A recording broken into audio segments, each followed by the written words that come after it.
مرحبا بكم. الزمن الحاضر زمانها. ليكرا خوارن رايك خويا. الفعل خوارن أي الأكل وجذره خو. أز نان دخم أنا آكل الخبز. تو نان دخوي أو نان دخو. أم هون أو نان دخن. نلاحظ أعزائي المشاهدين كيف أن الفعل في الزمن الحاضر يتكون من جذر الفعل في الزمن الحاضر، هذا الملون بالأحمر، بالإضافة إلى لاحقة الزمن الحاضر د، ولاحقة الخلفية التي ترتبط بالضمير وهي تتغير حسب الضمير. نتابع المثال التالي أيضا. ليكرا كانين رايك كان. الفعل الضحك كانين وجذره كان. أز دكانم. تو دكاني أو دكانا. أم هون أو دكانن. نلاحظ أيضا كيف أن الفعل في الزمن الحاضر يتركب من جذر الفعل في الزمن الحاضر واللاحقة الأمامية المرتبطة بالزمن الحاضر واللاحقة الخلفية المرتبطة بالضمير. زمن المستقبل دما بي. ليكرا خوارن رايك خويا.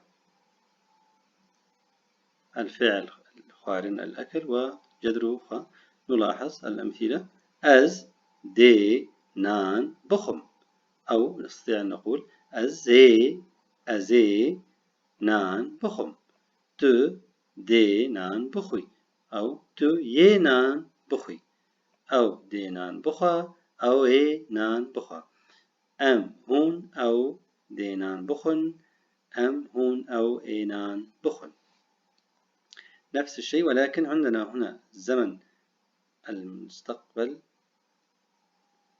هناك لاحقة الزمن المستقبل دي أو A.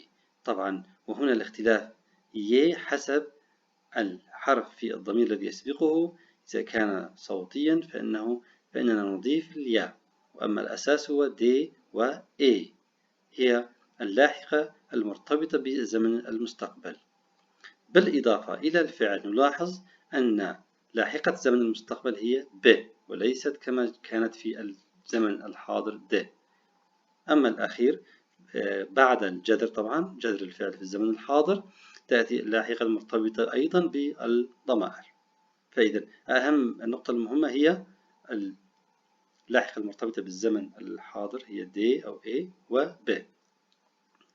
نتابع المثال الثاني. ليكرا كانين رايك كان. الفعل الضحك كان وكانين عفوا وجذره كان. أيضا أز دي بكانم أنا سوف أضحك. أزي بكانم. تو دي بكاني أو نستطيع أن نقول تو ي بكاني أو دي بكانا أو اي بكانا. أم هون أو دي بكانن. أمي بكانن. هوني بكانن أو اي بكانن. على هذا النحو.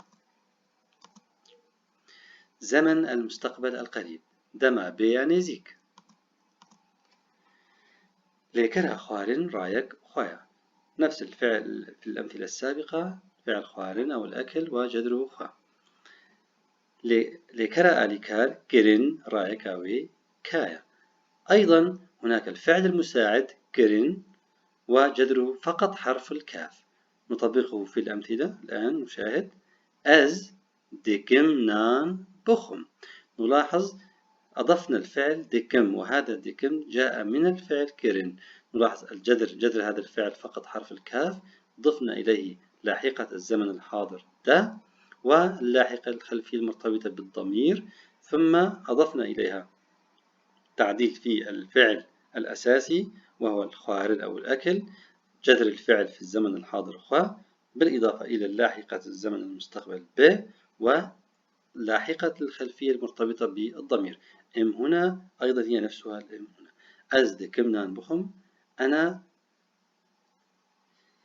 سوف آكل الخبز أو سأبدأ بأكل الخبز، بهذا المعنى. يعني هي زمن قريب جدا، قريب جدا من الفعل، يعني عند الانتهاء من الجملة سوف يبدأ بتنفيذها فورا، فنسميه زمن المستقبل القريب. تو ديكينان بخي، أنت تقترب من أكل الخبز، أي سوف تبدأ بأكل الخبز مباشرة. أو ديكنان بخا، هو سوف يأكل الخبز قريبا جدا. أم دكنان بخن، هون دكنان بخن، أو دكنان بخن. الفعل في المثال الآخر لكرا كنين رايك كنا، أيضا نفس النموذج السابق. أز دكم بكنم، أنا أوشك على الضحك.